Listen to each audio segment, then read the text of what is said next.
when I started out, my goal was to become a household name. When you become a household name, then it's very easy for someone to then engage with whatever you're doing or whatever you're selling or whatever your product is. If no one knows who the hell you are, then you've got a problem because you are anonymous. No one knows who you are. Mastery is something that people take for granted. They think, oh, I'm an estate agent, oh, I'm a dentist, or whatever it is you might be. To be the best at something, you've got to be a master at it. When you give yourself a target that is hard to achieve, or a mountain to climb in business terms, what you've then got to do is reverse engineer the process, step by step, right down to the nth detail, the finer details of your performance. The definition of success is actually, for me, being able to empower other people into being successful with you.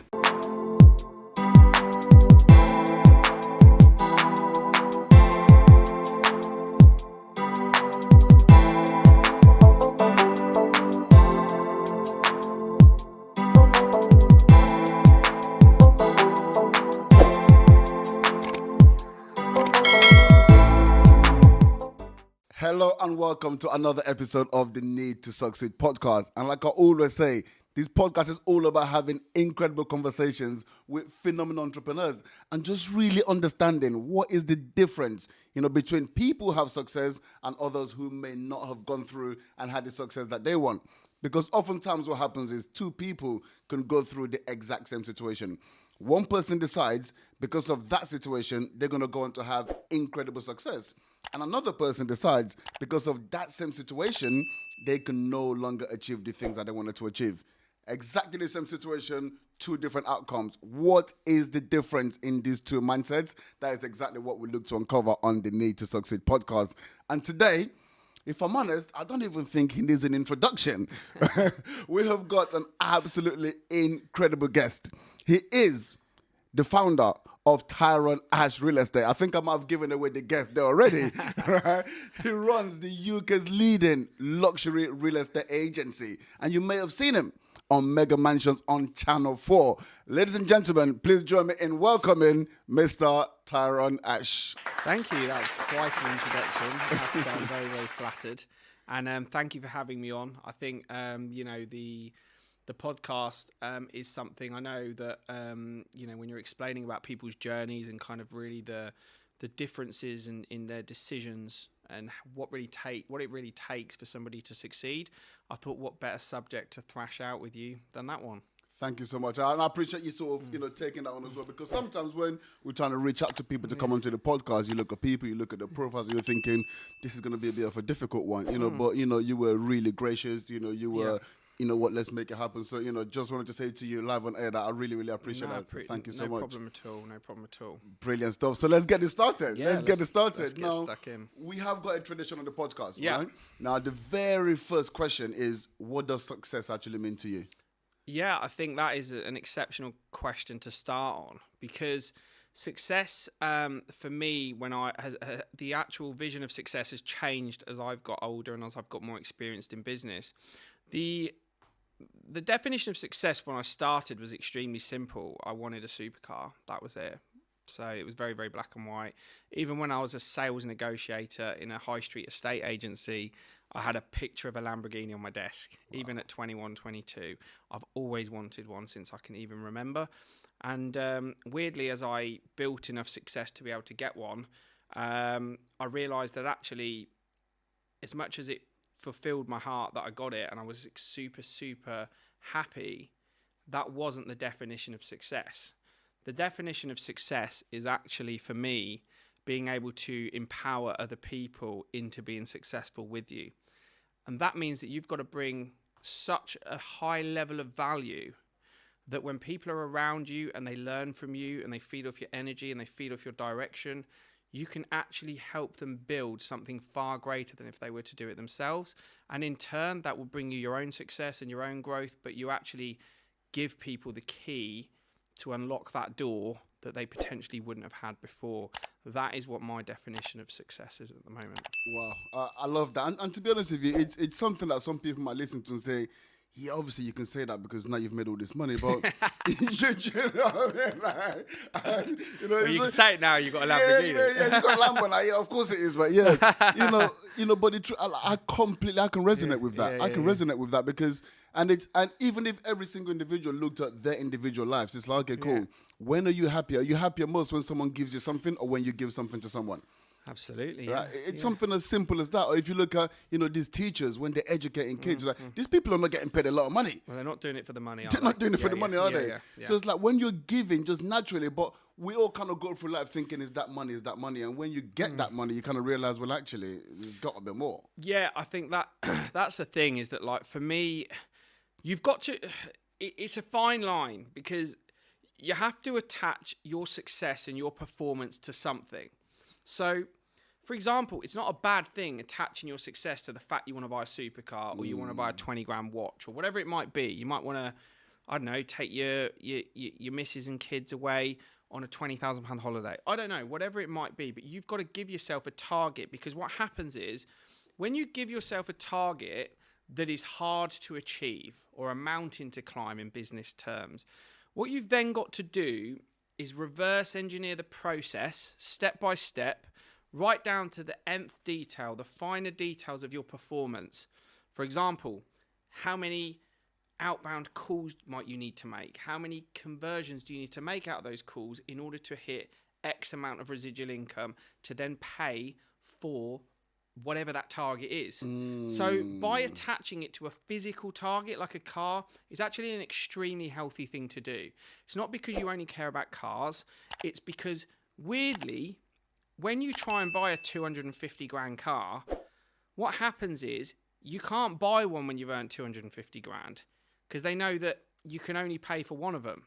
So what happens is your effort levels have to be ramped up to such a level where you're producing such results that by the time you can buy that car, you can effectively buy 2 or 3 of them. And that is why it's important. Now, when you've got that sort of income and you've got that sort of success, then and only then can you utilize it for better, can you utilize it for good, and actually you might then be able to pay your mum's mortgage off or buy her a car or buy her a flat, whatever it might be that you want to do. But attaching it to a hard to achieve item is an extremely healthy place to start. 100%. Like you essentially what you're talking about there is goals, but I like the way you've described it. It's about goals. Like if you haven't got any goals, then what are you really striving for? Yeah. Then you wake up every single day and it's like, what do I do today? And that's not healthy. That's not even healthy for the mind anyway. But having something that's not quite, it's attainable, but it's difficult. You're waking up every single day and you know that you have to give it 100%, 110%, to even achieve that goal. That's what really kind of gets you going. And until you have that thing, I heard you because I was listening to your podcast in preparation for this that you've done. And I think it was the one with Samuel Leeds. Okay. And you were talking about The Last Dance with Michael Jordan. Oh, yeah. Right. I love that. Incredible documentary. And this guy is such a competitor that he created a false nemesis in his mind just to give him something to focus on and say, I am going to beat that guy. Yes. And the guy didn't even say anything or do anything. Yeah. Literally hated the guy. Now, I'm not saying go and hate the guy next to you in the office, but what I am saying is that you have to create something that gets that bit between your teeth. And for me, giving yourself a task that is big is extremely challenging. I remember growing up and I would say certain things in front of teachers or even, close family members, and it would be like, that's unreasonable. Your goal is unreasonable. Do something that's not where you're not going to be disappointed. And then what you do is you end up training yourself to do less than that because you're automatically on a slope down. So you're going to go, it is a bit unreasonable. Maybe I shouldn't do that. Actually, what I'll do is instead of trying to get a Lamborghini, I'm just going to get a BMW. When I decided I was buying a Lamborghini, and we're just using this as my first goal, do you know I refused to drive? I didn't even drive. I didn't drive for 18 months. Wow. The first car I drove in 2 years was a Lamborghini. I was fucking nervous when I drove it. But it's because I refused. I'd made the decision I'm not driving anything else until I drive that car. And everything I did went into that. What I'm saying is that you've got to be unreasonable with your goal. You've got to be unreasonable. That means that anything that lies in the way of that goal, you need to remove. That might be, friendships, it could be relationships, it could be bad habits. If you're drinking in the pub 3 nights a week and you're wondering why you can't achieve your goals when you're waking up 3 mornings a week with a hangover, and effectively you've got 2 extra days to recover, that's your whole week gone because you want to go to the pub with your mates and talk about the fucking football. Unfortunately, that ain't going to make you a millionaire. So you've got to make fundamental, responsible decisions on what is going to be dollar productive towards where you want to go in life. Wow, so powerful. And you know what? Some people are going to hear them and say, I don't want to do that. I love spending time with my friends and I love doing this and I love doing that. But, you know, it's fine, but you got to understand that either way, it doesn't matter what decision you make, you're making a decision. Yeah. You can't have both. You know, success leaves clues. And if you want to achieve certain things, then you're going to have to go down that same route to achieve that. And what you're talking about is what I know's worked for you and it's worked for so many other successful people. And the reason why everyone isn't successful is because people are not willing to go down that path. But if you want to achieve what I've achieved, then this is what it takes, right? Oh, absolutely. I think, and it's not easy. Look, I'm not saying I talk about it like it's really easy. Let me tell you something. Growing up through my 20s and even my 30s, if I could have gone out partying 5-6 nights a week, I'd have fucking done it, believe me. And I realised that when I was partying a bit too much, my goals and my results were actually dipping considerably. I didn't want to answer the phone when it was ringing. I wasn't productive on a call. I couldn't overcome objections. I wasn't in the right frame of mind. You've got what's called, it's like a state of frequency. It's a state of frequency. So that is what I closely align with success. My state of frequency is what I protect. So there are a few actions you can take to make sure that your frequency is buzzing on a very, very high level. And when it's buzzing at that level, then what happens is everything you do turns into the results that you want. And any problems that you get, you deal with them really, really easily. Because your brain's sharp, your health's sharp, your mind's sharp, everything's sharp. So that means when there's a problem, it's like, bang, done. There's the solution. Let's move on. Whereas when you're hungover, when you've been drinking for 3 days, when you haven't really got an idea where you want to go or what you want to do, then a problem gets thrown at you and it's like the world is falling apart around you. The walls are collapsing. And that is all down to the fact that that is your state of mind. I mean, one person I really, really watch and listen to a lot at the moment is David Goggins. So his mindset is frightening. He's got me to a point where, like, I will do a 2-hour gym session and then I'll go on the Stairmaster for like 30 minutes and I don't want to go on that fucking thing. I hate that machine. It's the hardest machine in the gym. It is grueling. And he just literally says you have to do something to punish yourself every single day. And when you're putting yourself constantly in a state of having to overcome something, for example, after the gym, God, I've just done 30 minutes on the Stairmaster in a 2-hour gym session. Brilliant. Nice hot shower. No, stick the fucking shower on ice cold and stand underneath it. Do you know what I mean? Like, punish yourself. You know, get yourself ready for war. And that is whether you're male, whether you're female, whatever the background is, you can take those actions day to day in order to make yourself mentally strong. Because reality is, I've been in numerous situations. I've had a very, very black and white, a checkered past. But what's affected me mentally more, I could tell you now, I spent 2 years in prison. And that mentally fucking rocked me, that place did. But I could honestly tell you now, in different ways, that business tested me more than prison did. I can tell you that now. I've been pushed to my mental limits in business far more than I did in prison. In prison, it was about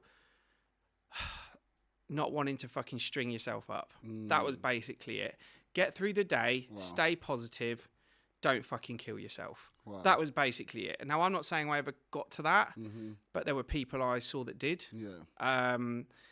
It is a horrendous place to be.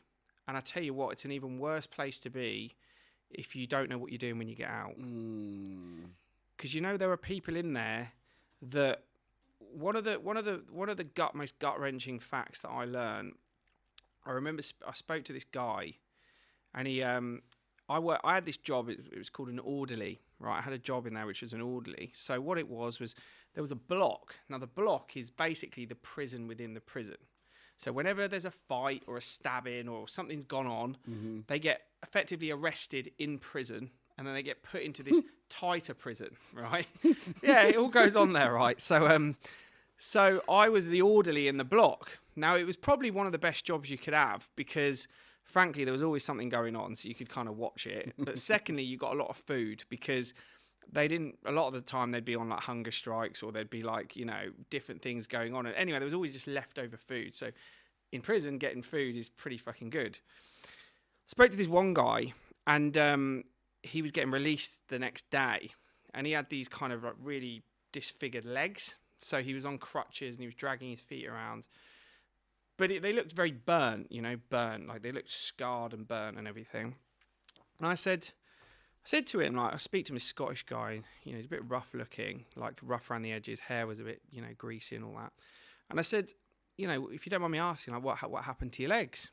And he said, well, he was a heroin addict, and he obviously did what every heroin addict does, shoots up, gets high. They were in some squatter's household. He falls asleep in front of a fire. His legs go into the fire, and he sets himself on fire because he's too high on heroin, and now he hasn't got use of his legs. So he can't work, can't do anything. Anyway, long and short, I was just thinking, what a fucked up story that is. Like, that is nuts. And I was a bit like, I felt quite emotional when he told me, because I was thinking that is the most nuts story I've ever heard in my life. Yeah. And he's telling me this, and his legs are completely fucked. Like, I'm sorry about the language, but the guy can't even put his weight on him. He's dragging him around in crutches, all because he's shot up with fucking drugs. And I was just thinking, my God, what an existence. And then when I said to him, like, where are you going to go?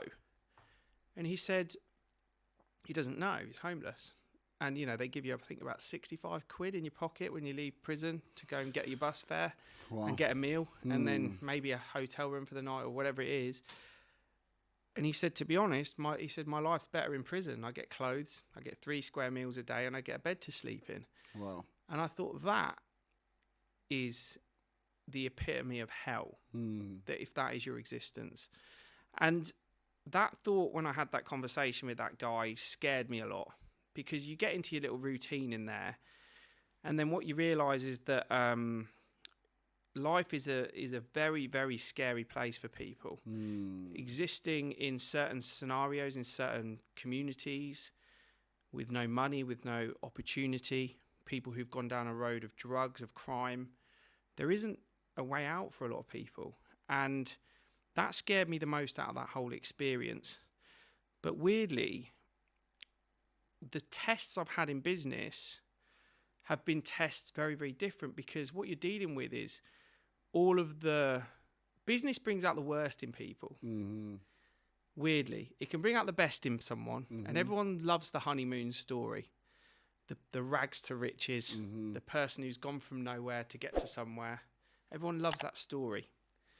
But along that road is gluttony, greed,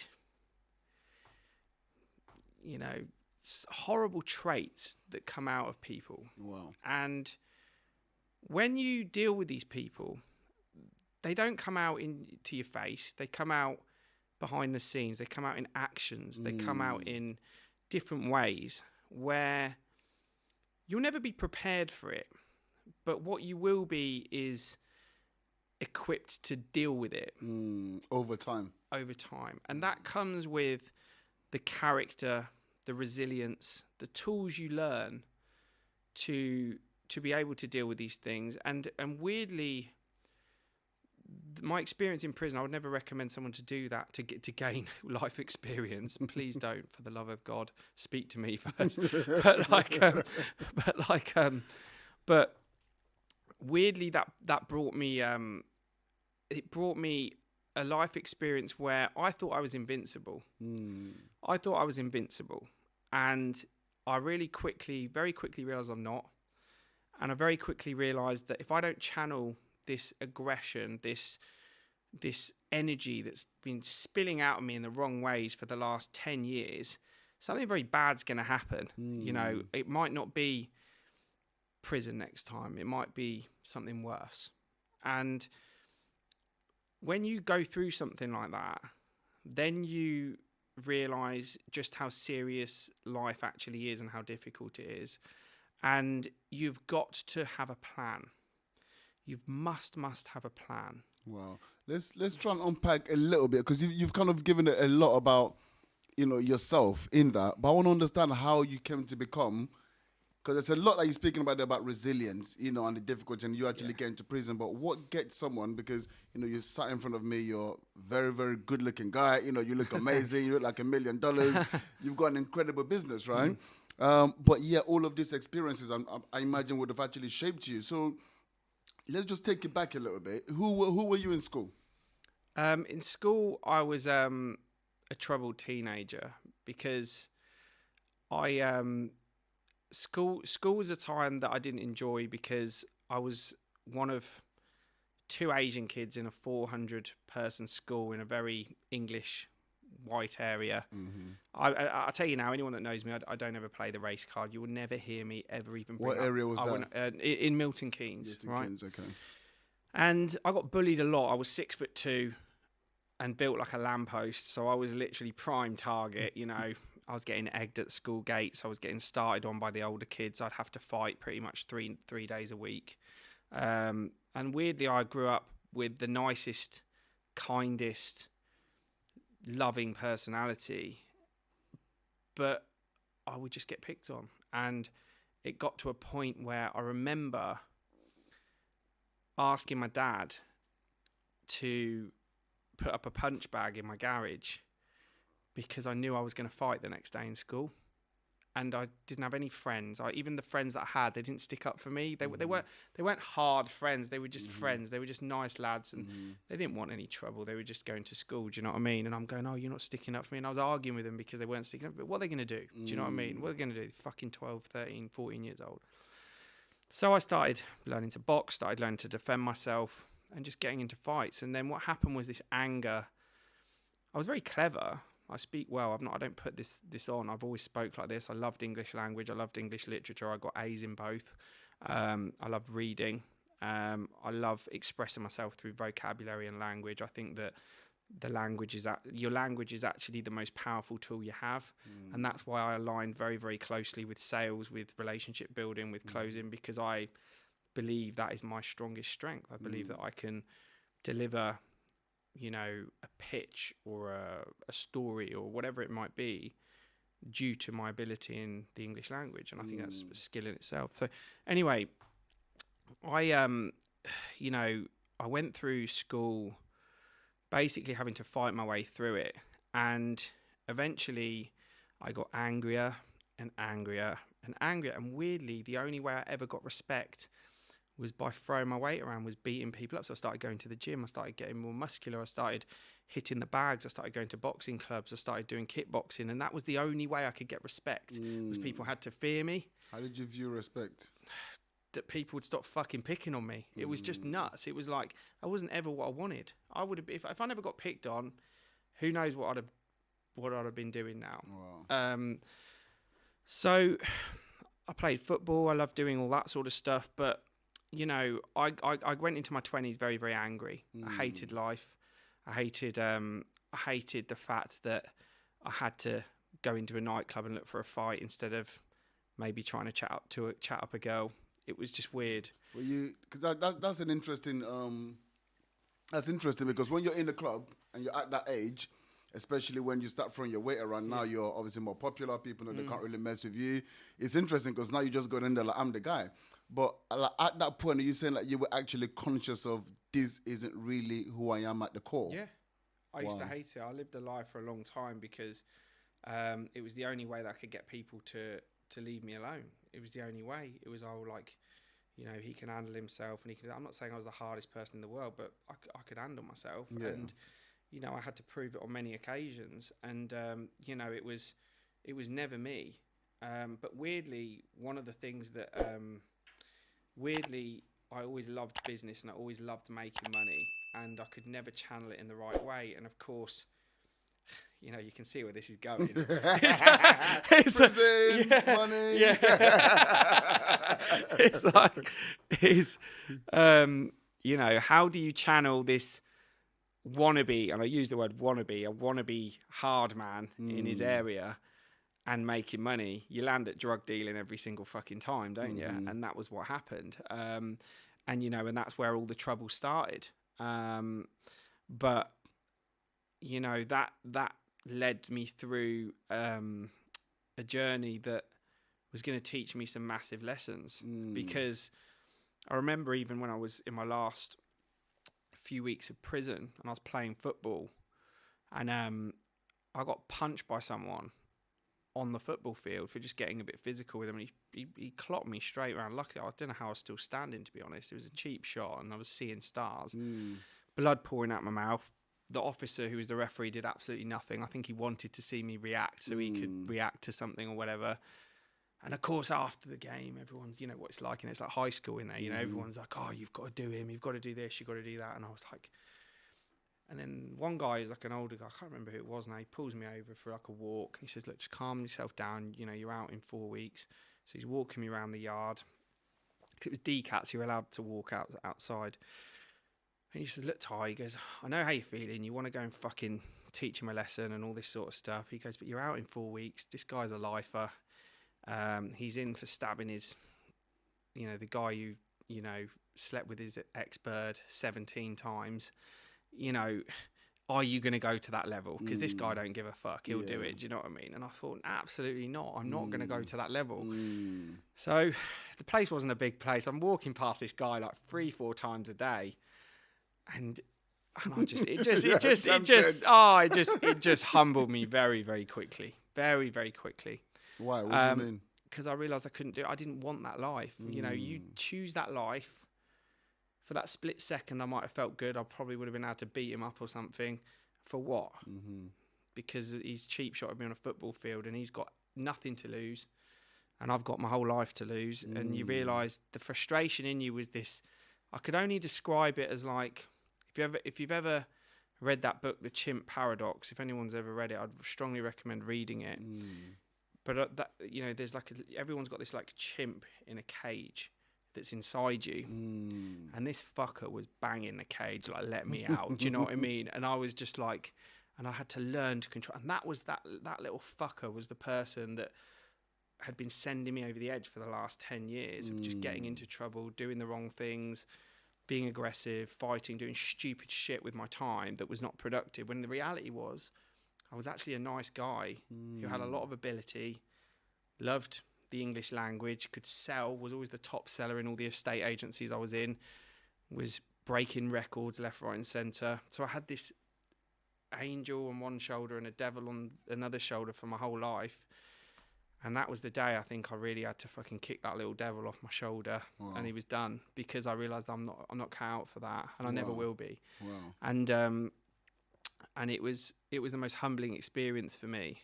But I still didn't have the intention of running a real estate business, because I thought I didn't want to get back into property, because as estate agents I couldn't make proper money, and I wanted to make money. So my dad convinced me to be an electrician, so I qualified as an electrician. Fucking hell, I was a bad electrician. Like, I think there's probably a few people left with a few faulty lights and sockets. Still today. It was him. Yeah, I remember. Well, funny enough, right? I remember there was one time I remember I got this, because I was good at getting business. Yeah. So with any business, you've got to get business. So I was good at getting jobs, right? But I couldn't do the fucking jobs half the time. This woman asked for a socket circuit in her lounge, right? She didn't have one or wanted to extend it or whatever. So it took me far longer than it needed to. I had holes dug out in the walls, all this sort of stuff, right? It's getting to 10 o'clock. It should have been done 3 hours ago. And I finally get the sockets in, and I go to flick the mains on, and the thing trips out. There's kids in their pajamas waiting to go to bed. And I'm sweating, like, because I'm thinking, fuck. Yeah, this has to work. Yeah, and it didn't work. And it took me another 2 hours to go back through and find out where I'd wired something. Anyway, it was a disaster. So when the Mega Mansion Hunters show come out, that woman messaged me on Instagram and said, I remember you. You're the one who fitted the dodgy socket circuit. Congratulations on the show. Hilarious. She goes, we still laugh about it. It's good. She's on the funny side of it, though. Yeah. Awesome. I called someone I knew who was more experienced than me, to go and fix it for her the next day. Sorry, I was on the phone to him when I actually did it, and then he actually went in and tidied it all up the next day. But yeah, and then it was only a chap called Russell. He was my boss when I was in a estate agency. He was an amazing mentor to me as a kid. I say a kid, as a late teenager going into my 20s. And he brought the best out of me. I remember him I was a lazy bastard. I didn't want to do anything. I didn't know what I was doing. And he pulled me into the back office and he said, Ty, you've not done anything for 3 months here. Do you want to fucking work here or not in this estate agents? And I said, well, I don't know. What's the point? And he said, what? He literally said to me, what do you want? Like, what is it that makes you tick? I said, I want a nice car. Like, that's what I want, a nice car. And he said, right, what car do you want? I said, well, obviously you're not going to get a Lamborghini, are you, at estate agents? But I said, I picked out this Audi A3, brand new, and the new shape come out. This was in 2006, I think. And it was a 30 grand car. It was a lot of car for someone my age, 23, 24, 23. And I don't know what the age was. Yeah, about that sort of age. Anyway, so he said, if you hit these targets in the next 3 months, I will get you that car under the company. Wow. And I fucking smashed them. And he motivated me, and he brought an amazing results out of me. And that was what I knew I was capable of. But what did that do to you when that happened? Because there's one thing, you just kind of going through life aimlessly. Second thing, when you get a mentor, and whether you realize it was a mentor at the time or not, but for someone to give you that target, you go out there, you see what you're truly made of, you make it happen, and then you get the car. Yeah. What does that do to you? Oh, it's unbelievable, because if you can picture it back then, there was a lot of estate agents on that high street, and they all drove Vauxhall Astras. So I had an Audi getting lowered off the back of the truck in front of the office, and everyone was out looking at it. Felt very, very good. Probably wasn't as dramatic as I remember it, but I definitely think it was. But that was the first sense of achievement I think I ever felt in my life. That was the first thing I ever achieved. Yeah. And weirdly, like, going back to kind of the electrician stuff, Russell, that guy who motivated me, he was part of another company, and he said, would you get back in, when I come out of prison, would you get back into property?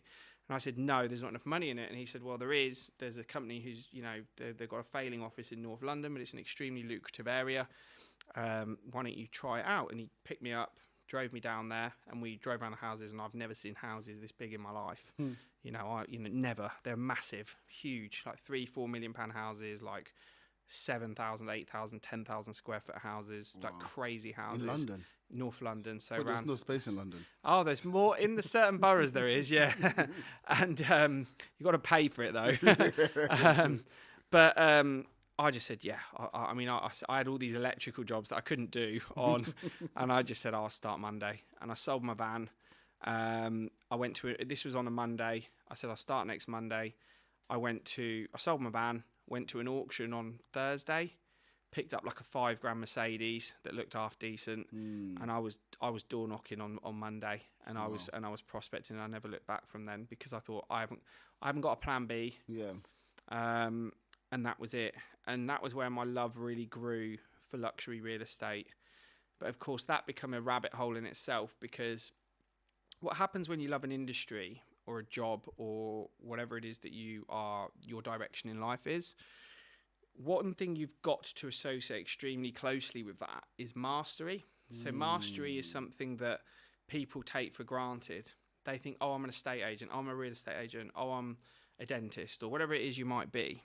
To be the best at something, you've got to be a master at it. There's a reason that, Jordan Peterson, for example, gets all of the traction he does online, and gets all of the book deals and the podcast deals and the speeches and whatever it is, that he gets. And that's because when it comes to psychology, that guy is an absolute master at it. And I've never been so engrossed by someone than when I listen to that guy. He's a genius. And whether people I'm not talking about views, if you agree with them or not, that's a different subject. But the guy is a master of what he's talking about. Absolutely. Just the same as Tony Robbins is a master at getting, the best out of people, or Grant Cardone is, or these are all masters at their fields. Gary Vaynerchuk and social media, masters at their field. They're not jacks of all trades. So the problem that the youth of today have is that they have so many different things fired at them. Oh, you can do rent to rent. You can be a real estate agent. You can be an estate agent. You can do rent to service accommodation. You can do deal packaging. You can do this. You can do that. You can do this. You can do that. You can do Forex trading. You can do crypto. You can do this. Before you know it, all these options of how to get rich are fired at someone who's like 18, 19 years old. And their heads must be fucking exploding because they're like thinking, God, where do I start? I'm going to do I'm going to go on a trading school. Mum, Dad, give me $5,000. I want to go into trading. And the mum, Dad give you it and you blow the $5,000 account. Oh, wait, I need to go on Samuel Leeds' course. I need to do this. And, and he will make you money. But what I'm saying is there's so many things like that are being fired at people. And one thing I really will explain to anyone is pick your route and just don't deviate from that route. Even when the going gets tough, that doesn't mean you should stop. That means you should learn more and get better at it. Don't just say, oh, this is hard now. I've not made any money in 6 months. I'm going to stop. No, because the next 6 months you might make double what you did in the first. But you're just, you're just giving up. If it was easy, everyone would do it. Yeah. If it was easy, everyone would do it. And that's the thing, is that the problem is that, I feel like, I sound like an old man now, but I feel like people from my era, my generation, I feel like the work rate was a lot higher. That's what I feel like. I feel like when I speak to people who are even in our own business and they're kind of 32, 33 plus, even 30 plus, their work rates are very high. There's not many of them that haven't got a very high work rate. And then you get the ones that are like, early to mid 20s and they've got these great minds and great ideas, but actually knuckling down and getting on with it, making 100 phone calls, knocking 100 doors. They don't want to get their hands dirty, a lot of them. And that is, I think, what the problem is there's too many things sold into people of get rich quick schemes. You can do this through social media. You just need to follow these trading signals, all these types of things.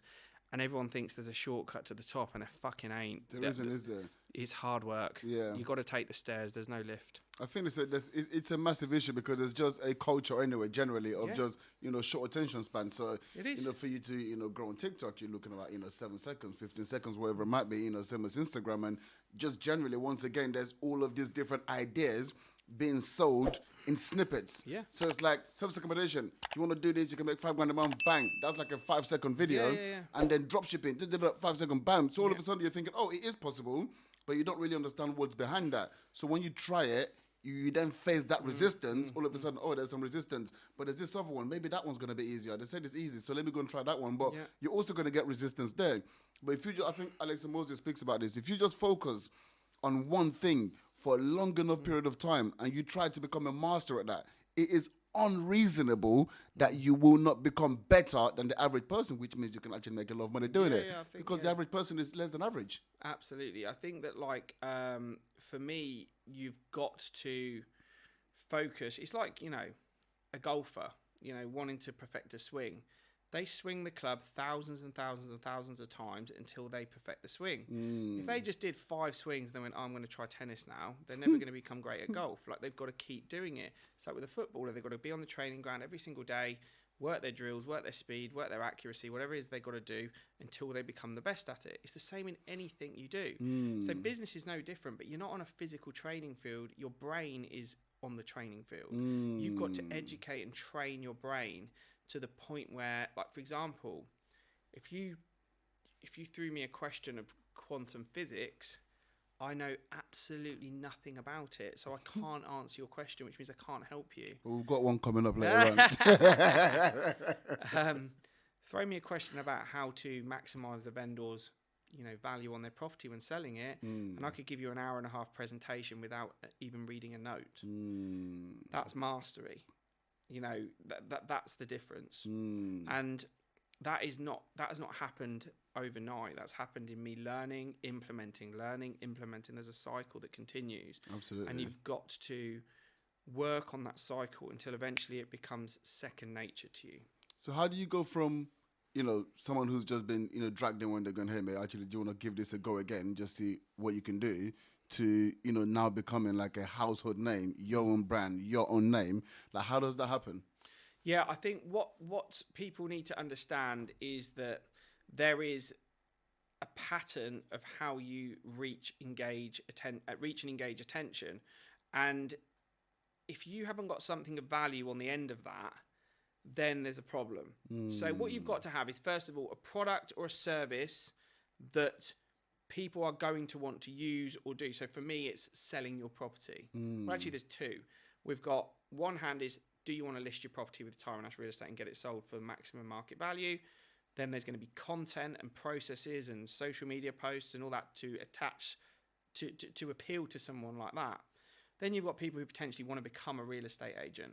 Do you want to be part of a real estate company where it's just led by someone who's maybe thought of a business plan and is now giving you an opportunity to sell? Or do you want to be led by an expert in the field who's going into partnership with you? And if so, then look into becoming a real estate agent with Tyron Ash Real Estate. So, these are where my marketing is aimed at. Now, to become a household name, you've got to have people talking about you. And for good, bad, or ugly, that doesn't mean, become the next episode of Jeremy Kyle, but it means that you have to rock your industry in some way. Now, that might be with amazing results. It might be with slightly controversial topics. I don't know what it might be. For me, Mega Mansion Hunters didn't make me, but it did make sure that I was on the map even more so. Our social media presence has gained massively. I think I'm one of, 2 Instagram verified people in real estate in the UK.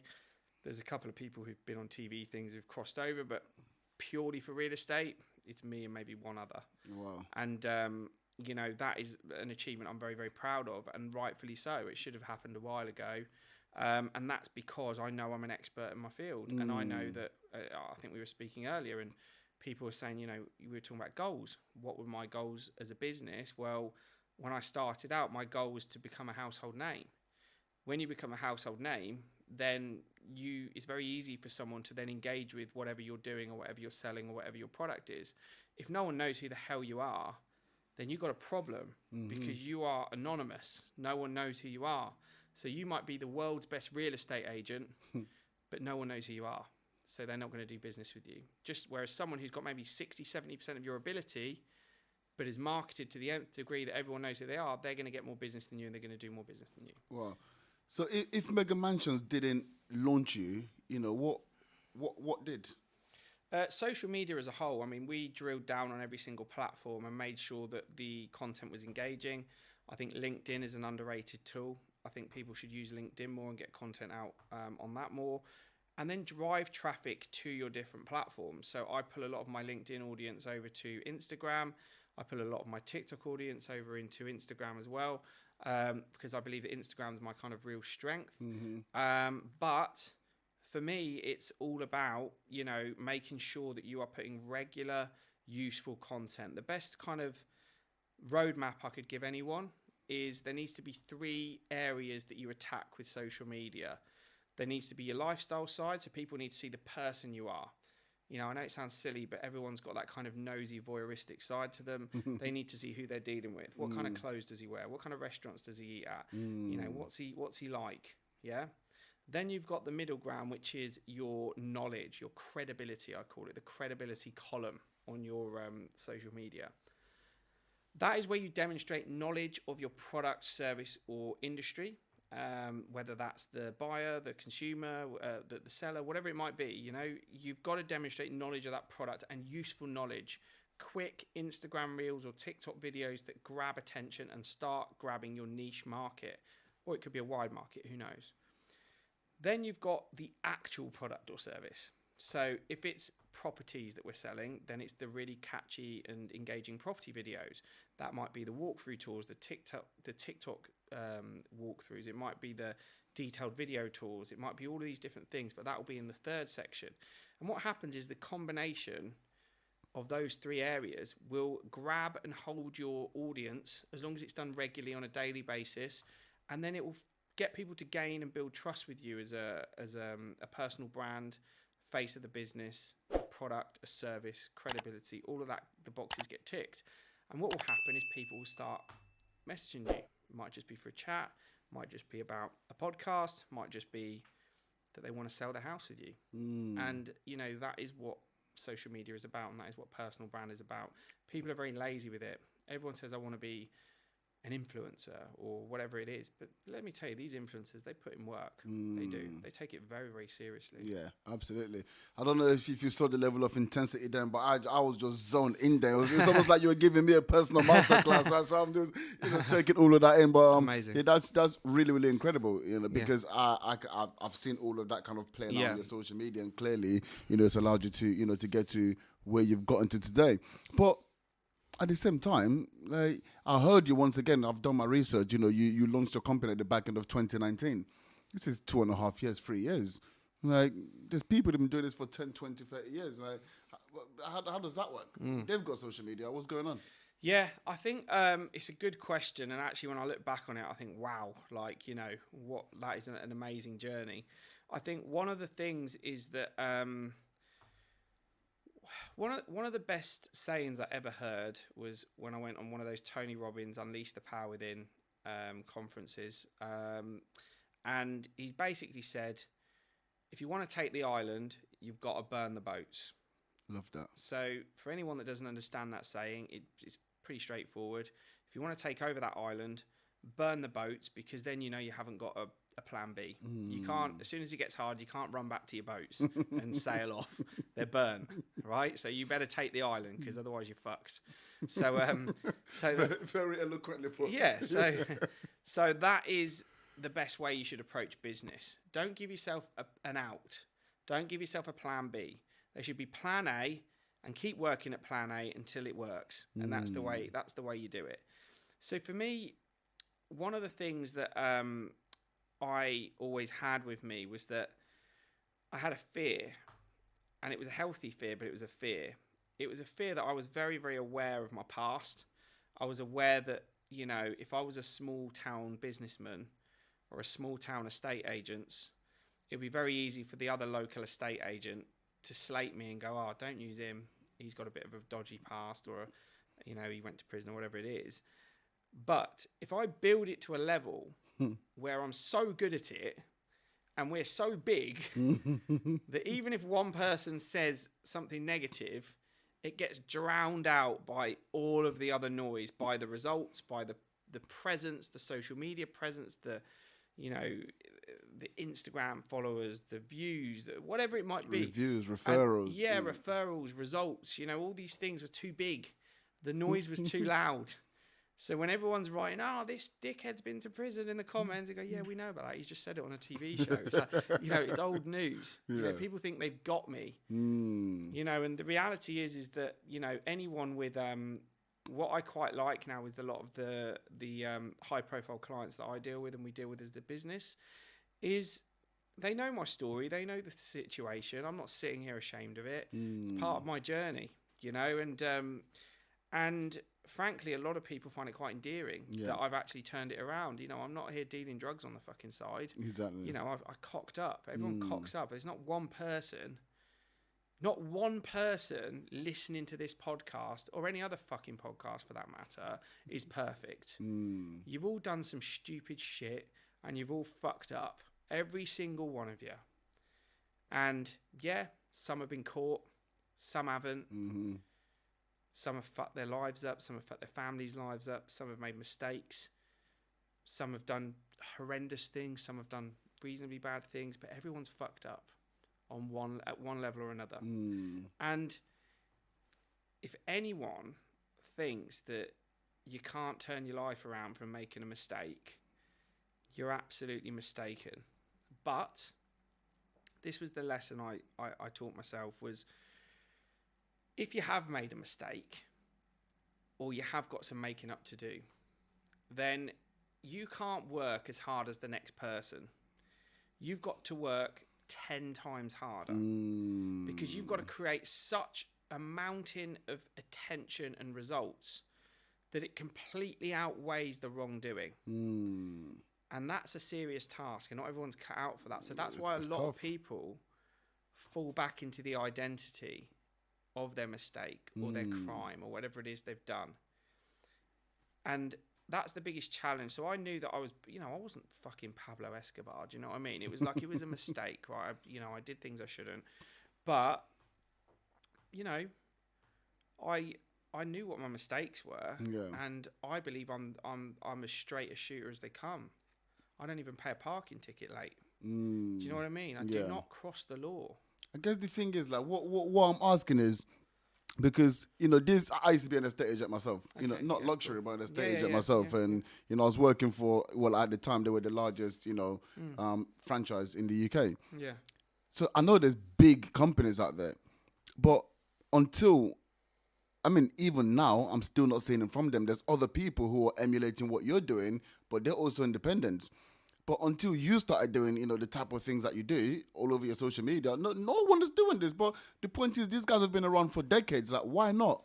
Yeah, I think a lot when you're in corporate companies, I think the reality is they're going to keep your individual identity to a minimum, because if they have the problem with social media, as good as it is the negative side of it is that if people are putting out the wrong content or the wrong image, they can almost damage the business. So you've got to have systems in place to almost just police it slightly, because otherwise you could have people saying wild things, trying to get attention on social media, and you'll be there with your head in your hands going, oh my God, what's your brand's being tarnished. Yeah. So, there are big corporate companies that will just not take the risk. But I believe the corporate companies are starting to change. There are more and more of their agents doing like property videos, property tours, and very safe content. The issue is that everyone's doing it. And, there's not, now most estate agents are doing some form of a property tour or a video tour or walkthrough tour or whatever. So it's not, it's not a unique thing anymore. Now what it is we're all in the same airspace. I believe that we struck first, and that's why we impacted it so heavily. But we're all in the same airspace now. So all it is differentials in that airspace. You got to be credible. You got to have the results. You got to have good content. You got to have good engagement. You got to know what you're talking about. You got to stand the test of time. If they keep seeing that you jump into different real estate agents every fucking few months, you're probably a problem. It's probably you. Yeah, the problem's usually you. And if you're someone who stands the test of time, you get respect. The people who stand the test of time get respect. Everyone hated me. But unfortunately, it doesn't matter, because I know what I'm doing and I'm not going anywhere. And so, whether you like me or you don't, you fucking respect me because I've earned it.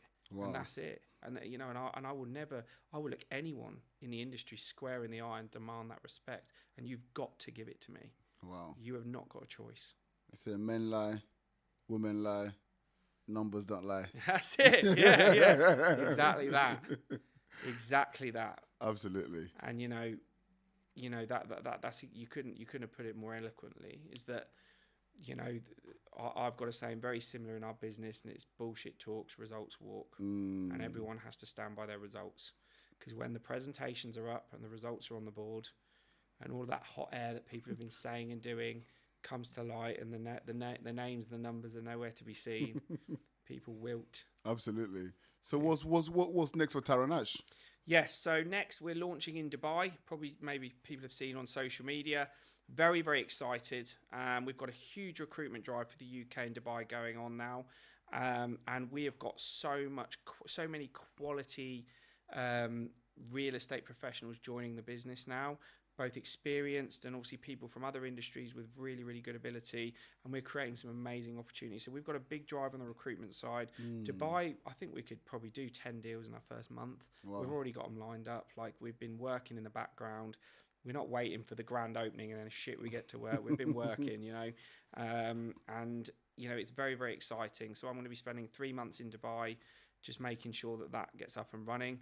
And it's quite weird because Dubai is a very indulgent place to live. Best restaurants, best beach clubs, best food, best everything. Got to keep an eye on these agents. But and myself, it's like you've got to almost lock yourself in a place and work because it's a very easy place to get distracted, and that won't be happening. So it'll be another test of my discipline. Incredible, love that. So what would you be looking for in agents then? Because Dubai, as you mentioned, it's a luxurious place. I think you get some of the wealthiest people going over to Dubai. I would imagine if you're doing luxury real estate in Dubai, it's a very attractive proposition. Yeah. So what are you looking for in agents? I would imagine a lot of people are interested in this. Yeah, definitely. So we've had a great response. I think one of the things that I look for is that one of the big things is that you've got to have an extremely entrepreneurial mindset. So this has to align closely with your personal brand and your social media. You've got to want to build and develop your own name and your own credibility in the industry, because there are agents and agencies that are doing exceptional things in Dubai, and I really, really take my hat off to them. Some exceptional agencies out there. And, but our angle is different, as it always is. One of the things that we're really working hard to do is to create a better lifestyle for the agents. The work rate's going to always have to be there. It's going to have to be there for me, for anyone who's in business with me. That's real estate. It doesn't stop. You've got to work hard. But 90, probably 99% of real estate companies in Dubai they're set up very similar to corporate structures. So they're all in the offices, they're all on the phones, they're all in their white shirts and blue ties or whatever, and they're drilling until 5 o'clock and then they go home. And that gets great results, and it gets money in the door, and and it gets houses sold. But it's not the best lifestyle that you could have when you're earning all that money. For us, what we are looking to do is we're creating an environment where we're effectively connected very, very well remotely and through the technology that we've got, but we're allowed to work from anywhere, which means if you want to be making calls in Namos or, on the beach in Verdi or whatever, you can do it. And, you can do deals wherever you are. We'll have team meetings, we'll have setups, we'll have Zoom meetings, we'll have all these things that connect us. But effectively, your lifestyle is going to be a lot better. We want you to enjoy your money. We want you to enjoy your life. But we also want to make sure that we create just as much opportunity to make that money. So what are we looking for? We're looking for entrepreneurial individuals who want to build that personal brand, who want to build their own, really just impact their industry through their name, through their brand, but in partnership with what we believe is the most exciting real estate brand around at the moment. And then effectively also want to grow their business. So one thing we offer that other real estate companies don't is the performing, high-performance individuals. They get to build their own businesses with serious profit share involved. And that means that they can actually grow a business with a huge team, and they could literally set themselves up for life.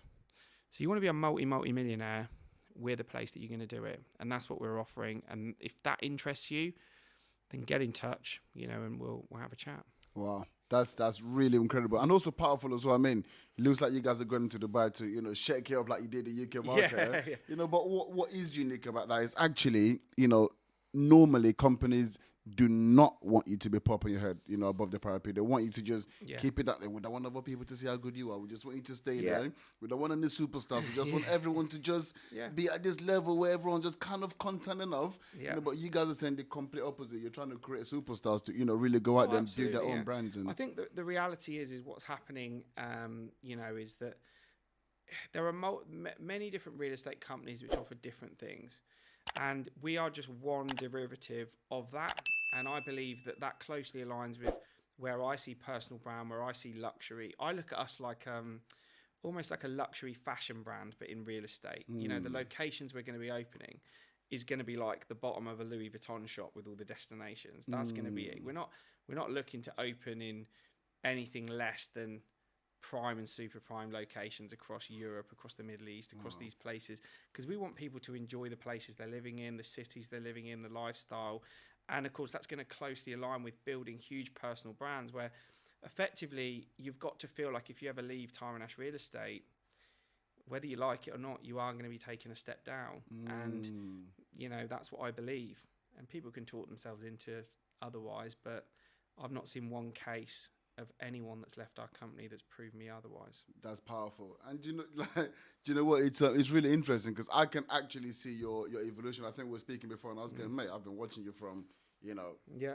pretty much since when you launched. Obviously, that's the power of social media. You didn't know that, but I've literally been watching. And Amazing. from that statement there, I can actually see your evolution in business, right? As a businessman, because when you first came out, you were stamping on everyone, crunching heads. Everyone was getting it, right? It's like whoever's here is getting it. Do you know what I'm saying? Yeah. But like that statement you just made there is like, actually, you know what? But I think that also comes with the establishment that you've now created. Yeah. I'm now one of the boys. Yeah. So I don't need to stamp on you. I'm just saying, well, this is what they do. This is what we do. Yeah. I think that's exactly it. Listen, I think people were probably not giving me enough credit into the tactical masterclass that was the attention that I created with Tyron Ash Real Estate. I am an intelligent man. I'm very, very well versed in business. I'm very, very well versed in languages. I'm very, very versed in, in processes to make business successful. And I'm also extremely well versed in real estate and luxury real estate. I know how to sell a multi-million-pound property, and I can teach multiple people how to do the same. And that's a lot more that can be said for many people in similar positions to me. So if people think that I was just this loud, brash person that's fluked his way to the top, you are sadly mistaken. Everything was done deliberately. Everything was done to cause a stir. Everything was done to cause attention, and it did exactly that. Now I have everyone's attention. Now you can see exactly how good we are, and you can see how big the business is going to grow. And if it's something you want to be a part of, then we can have a chat with you. But we are only interested in people who want to earn 250 grand plus a year. Incredible. And if that's not you, then we're not for you. Incredible. And there's a lot of other companies that will tolerate I'll take them on. Yeah. I mean, to be honest, I don't think, but unless you're a hater, well, anyway, it depends. There's plenty of them, believe me.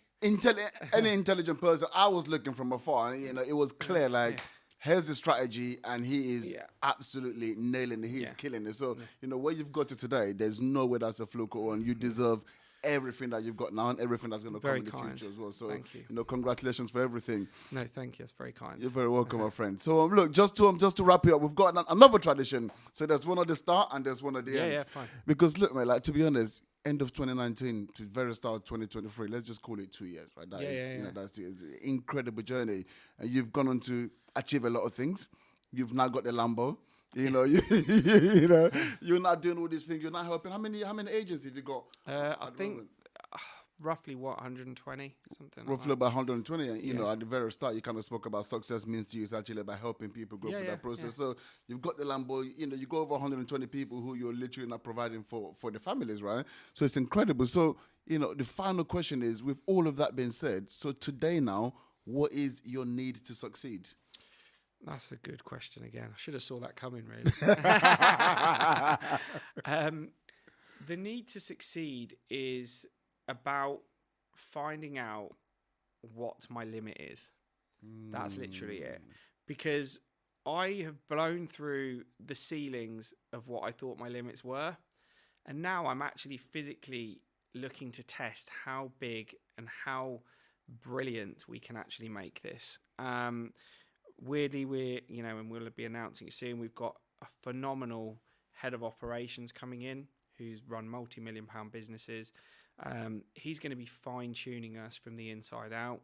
We are going to become an extremely well-oiled machine. We're already very good, but this is going to go to the next level. Our recruitment drive, we've got probably 20, 30, 40 people on every single webinar twice a week at the moment wanting to join. We're only selecting a few. But it's just frightening when I actually think what could be achieved, because suddenly I'm thinking, right, we're going to go into Dubai, we're going to go out into the Middle East, we're going to go into all the nice locations across Europe, we're going to be talking about Milan, we're going to talk about Mykonos, Ibiza, Paris, even maybe into the south of France, all these places that there's so much money to be made in luxury property, and who knows? I don't know the limit. That's the thing, and that's what's scary. And I'm trying to find it. So now I'm racing to the top. We've got all this infrastructure now. Where God, how many staff have we got? Just before we even get to the real estate agents, there's probably about 7 or 8 internal staff just on keeping the wheels moving and making sure everything's organized and making sure we're moving in the way we're supposed to be moving and we're growing in the way we're supposed to be growing. We've got 4 staff just on recruitment at the moment. Like, everything is getting drilled and grown. And suddenly, I mean, I was on a call just before we were coming in now, and it's like, God, I've got so much to get through. Like, literally, I don't even know the answer, because it could be so big that it could be historical. It could be mind blowing, and I think it's going to be. That's the thing. I go to bed at night thinking, I've got the answer. I'm sitting on it, and suddenly, every time I grow, it's forcing me to get better at some aspect of the business. That could be operationally, it could be recruitment, it could be the training systems, it could be the accountability, it could be how people are running their teams, it could be the marketing, it could be the social media, it could be the branding, it could be whatever it might be. Something's getting pushed on me every single day to get better. And we are creating systems and answers and solutions to every single one of them. And then in turn, the solution always equals growth. And because of that, I literally cannot even fathom how big this is going to be. And that's the scary bit. People think okay, yeah, they're around now. No. I promise you, like, God's honest truth, I'm at fucking 15-20% at the moment. Wow. I go to bed, I'm up at 6 a.m. and I'm in the gym thinking about what the fuck I'm going to do to that day. And I've got so much done. I've done more before 9 a.m. than most people do in a day. God's honest truth. And so when it comes to that, everything I do throughout the day is for growth, for results, for excellence. And it's all getting executed all the time. So what people are going to see unfold in the next month, 2 months, quarter, half a year, 2 years, I don't think you're ready for it. I don't. I think people in this industry should be very fucking scared, because I am fucking on my job. I don't think you understand. I've got nothing else that enters my head apart from this. I'm so ready for war on this. And the weird thing is I've actually got the tools to win the war. And that's the great thing about it. I go to bed at night knowing it. I sleep with a smile on my face, knowing I'm getting up at 6 a.m. to go to war again. And every day I get up, I'm winning. Wow. And that's what my need is that, you know, I've got this belief that I don't think people understand. It's so deep rooted. My frequency is so high. You can't compete with me. That's the reality. There's no point. Tyron Ash, thank you very much. Lovely. Thank you very much. Wow.